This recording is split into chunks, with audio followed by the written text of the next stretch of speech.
தேசிய ஜனநாயக கூட்டணியில் இருந்து விலகிய டிடிவி தினகரன் தொடர்ச்சியாக அதிமுக பொதுச் செயலாளர் எடப்பாடி பழனிசாமி குறித்து விமர்சித்து வந்தார்.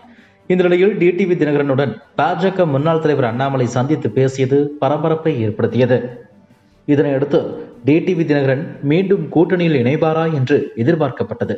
இந்நிலையில் இன்று செய்தியாளர்களை சந்தித்து பேசிய டிடிவி தினகரன், எடப்பாடி பழனிசாமியை முதலமைச்சர் வேட்பாளராக ஒருபோதும் ஏற்க முடியாது. எடப்பாடி பழனிசாமி முதலமைச்சர் வேட்பாளராக தொடரும் வரை தேசிய ஜனநாயக கூட்டணியில் இணைய முடியாது.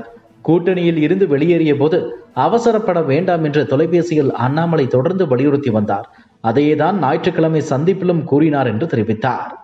கூட்டணியில் இருந்து விலகிய முடிவை மறுபரிசீலனை செய்யுமாறு அண்ணாமலை நேரில் சந்தித்து வலியுறுத்திய நிலையில் டிடிவி தினகரன் அதனை நிராகரித்துள்ளார். இதுபோன்ற செய்திகளை மேலும் தெரிந்து கொள்ள எங்களது யூடியூப், ஃபேஸ்புக் மற்றும் ட்விட்டர் ஆப்களை சப்ஸ்கிரைப் செய்யவும்.